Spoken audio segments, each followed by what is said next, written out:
Hello guys, I'm Max Pulling Packs, and today, well, not necessarily today, but the other day, I went to one of the new game stores that I believe they opened last year around the summer. I went in and checked them around 3 months after they opened, and by that time, they were mostly around Yu-Gi-Oh! And along with that, they were mostly Pokemon. They didn't even have many Magic cards. The only Magic cards that I did see when I first went in there was a Gaia's Cradle in one sleeve in a binder right next to the floating city from Kamigawa Neon Dynasty, Borderless. And at that point I was like, oh well, they're not going to be carrying a whole lot of Magic cards. And then just recently, about a month or two ago, I heard someone said that they bought several collections worth of Magic cards. With that, I went out and I checked just 2 weeks ago, and I came home with some really good cards. One of them was the Dark Steel Mutation, and I'm going to be putting that in my new Meryl Shield of Argiv Commander deck, where that way I can take out people's cards and all. But I went there again and I checked their 50-cent bin, and lo and behold, I found for 50 cents a foil War of Invention Secret Lair from the 80s Dungeons and Dragons show. And I just had to get it. It was just there for $8. Last I checked, it's going for $9 right now. And with it, I even picked up some other cards. You might see Flash here. I initially bought it. I was like, oh, it's an okay card. Apparently, it's banned in Commander. I didn't mean to buy a banned card for one of the game modes that I play. I'm not going to play with it. However, for how cool it is, I'm going to keep it, but not play with it. But the rest of these, I found in the 50-cent bins. However, there were like a couple of them that had a listed price when I got them, like Gataxian Probe here and Collector's Cage as well, along with Dam. But with that, we're going to go over some of the singles that I got here, and then try out these two set boosters from Crimson Vow and Midnight Hunt that I found my Walmart actually restocked, so they're not out of them just yet. So we're going to go through the singles that we got here. And up front, we got the War of Invention for the Secret Lair. Really happy I got this. I put them in one of Ultra Pro's new sleeves. I think they're to be like the preservative seal, I think. They're, as you can see on the back, it still says patent pending. I've got my stand here in the way, so I'm not able to see if it actually shows it on screen. But yeah, I'm probably going to put this in my Jihora deck, which was the video before this, which will be very exciting.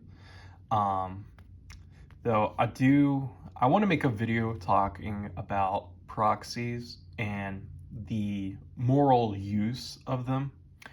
For me, casually, I don't play in any tournaments. I don't have that kind of socialness to me. So even just going to attempt the tournaments kind of stuff would not feel good in my gut anyways, even if I were using proxies.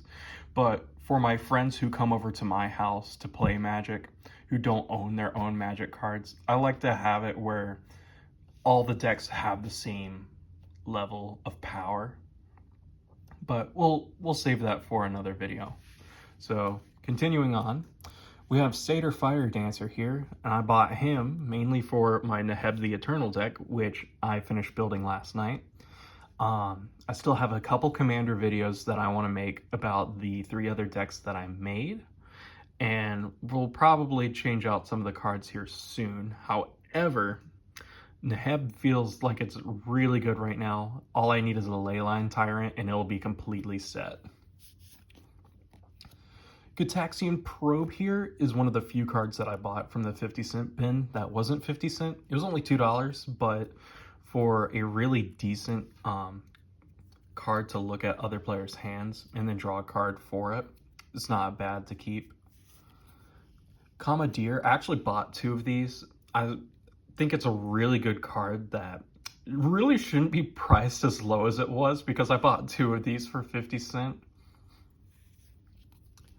Philology Wayfarer, I feel like this is a decent card. I don't know exactly what I'm going to do with it, but I'm going to hold on to it for now until I find something to put it in. Maybe an Atraxa Praetor's Voice deck, but we'll see with that one. And damn, I bought this one, as funny as it sounds. I'm sorry for anyone who sees this card or hears me say the word. I don't mean it as the swear, it literally says it on the card. But it's a really good creature destruction spell, along with being able to turn it into a board wipe. Jaren, I didn't necessarily buy him to build him. I bought him because he was really cool, and he was only 20 cent, and I bought him for 50. I don't really care. The art looks amazing for it, especially when you flip it over. The demon on the other side looks amazing. Collector's Cage, I bought this just in case I needed it. I saw a lot of people talking about it with building it for multiple white decks, including multicolored as well. So it was more of like, I should probably get it before it runs out from the store. Temporal Adept, I feel like he's a pretty decent card. He's probably underutilized. You'll probably see that it's got a lot of wear and tear on the side of it as well. So it's probably definitely more around moderately played, if not a little bit more damaged. But he's pretty cool. I thought he was pretty neat. Flash, I really thought this wasn't that bad of a card until I read why it was banned, and then I could understand why it was banned. So yeah, this will just be taking up a spot in my binder. And surprisingly, it looks like it's in better quality than the Temporal Adept as well, even on the back side too, other than this side from what it looks like. But yep, with that, we're gonna go ahead and get into these 2 packs here. Need to get a knife out to break the seal on that. Let's see. I'm hoping to get Adeline because I really want that kind of ability where you're able to just make her health, or no, not her health, her damage higher with the amount of creatures you get. And I'm hoping to put her in a Meryl Shield of Argive deck. Let's see. All right. And I'm hoping that I'll be able to put this on camera for shorts. It'll be okay. Let's see. Just in case, Sarah, let me crank this back up. There we go. That's a little bit better. This should work fine.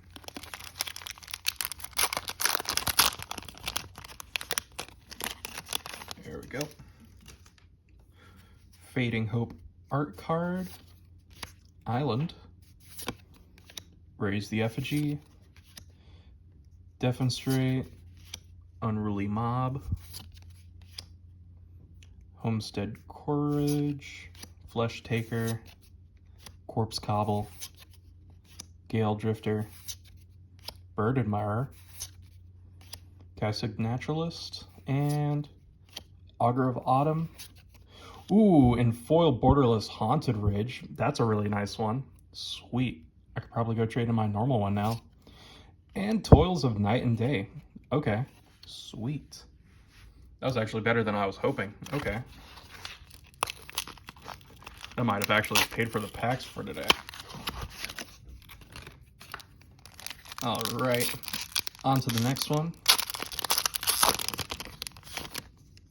All right. And let's see. Swamp. Love these full arts. Dreadlight Monstrosity, Selhoff Entomber, Skywarp Scab, Runebound Wolf, Packsong Pup, Catapult Fodder, Wary Prisoner, Alluring Suitor, Skulking Killer, Ascendant Pack Leader, so that's okay, and Foil Nature's Embrace, and Umbral Mantle list card. So 2 lists and 2 packs. Sweet. That was not bad. All right. But yeah, that'll be for the video for today. I think the next video I'll be making, it'll either be my commander deck build with Thalia and the Gitrog monster. I know a lot of people find her to be really troublesome, but I saw I had the landfall cards for it, and I decided to build it. After that, it'll probably be, so my birthday's actually in 4 days. So with that, I'm probably going to be getting packs for my birthday, and with it, probably going to be making a birthday video. It's probably going to be a relatively long one. I might split it up into parts. We'll see. But with that, I'll be seeing you guys later, and hope you guys have a nice day. See ya.